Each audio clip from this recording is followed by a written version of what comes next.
Today I want to share with you a couple of stories from my experience in leading worship. And if you've been with us this long, you know that there's a point to my story. So hang in there with me, okay? And these are less than positive experiences that I've had.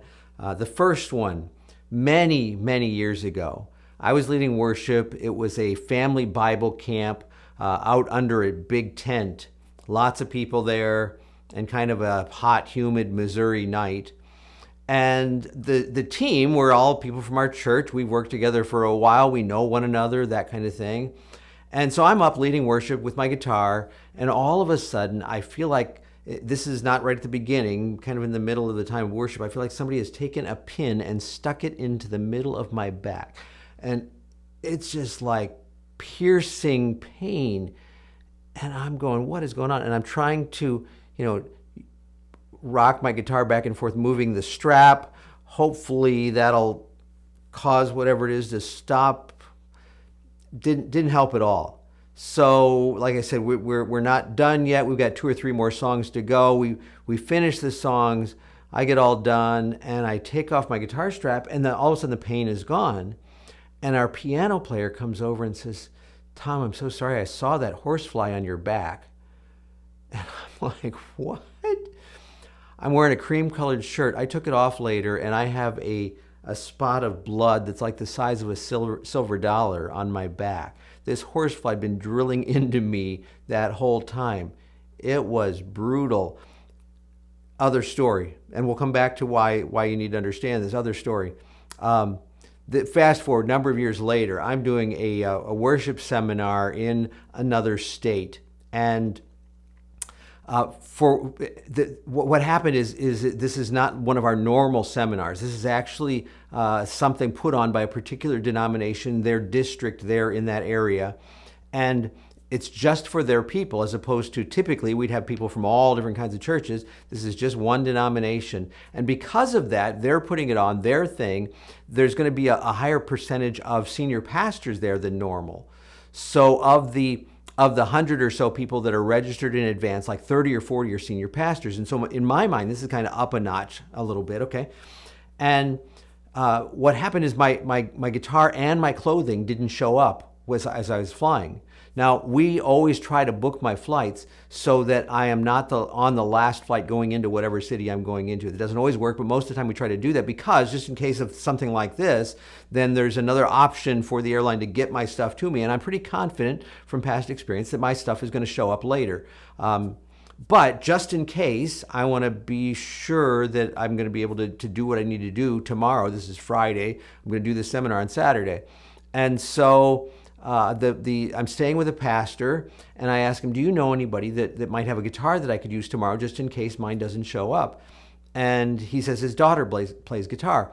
And so she brings me her guitar. My wife, before we were married, she took guitar lessons, and she got a free guitar with the lessons.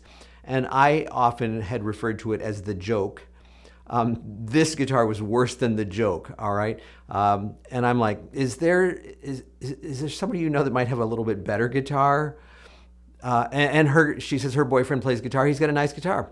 All right, we're going to go with that. He'll bring it tomorrow to the seminar. But I'm still hoping that my stuff is going to show up. So that night, again, I don't have my clothes or my guitar. Well, I go to bed, and I'm wearing kind of an old shirt, and this is late 90s, still a time in general in church where people are going to dress up a little bit, and I'm not wearing a tie on Saturday at my seminars, but I am looking kind of nice. I'm not wearing old jeans and ratty shirt or anything like that, but I'm flying in those kind of things, and so I go to bed that night, and I'm wearing the old shirt because it's the only thing that I've got, and so the next morning I get up, and my stuff still isn't there. Now I have an old wrinkled shirt. And I go to the church, and the guitar is there, and the strings probably haven't been changed in, 5 years or something. But all right, I'll live with it. But the real drawback was there was no strap. Well, I'm thinking, okay, I'll make do. I'll find a chair or a piano bench and put my foot like up on it, and then play it, on my leg. I've done that kind of thing before. It'll work.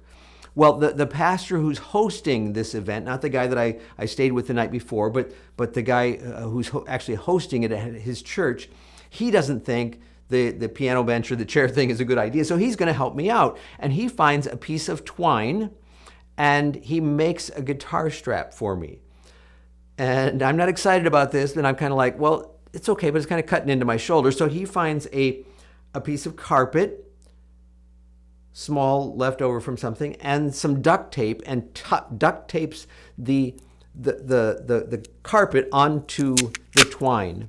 I now have old wrinkled shirt, duct tape, twine, carpet. All I need is a straw hat, and I am ready to go. I am feeling so self-conscious in front of all of these pastors and other people that are there.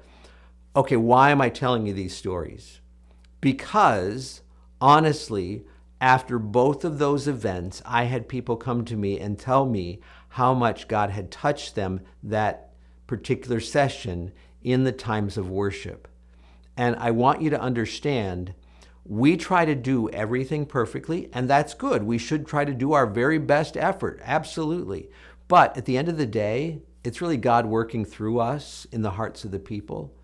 And so I want to challenge you to not be so overly conscious of you and what's going on in you and how things maybe aren't going right or the way that you'd like them to, but recognize, God, you are ultimately the one in control here.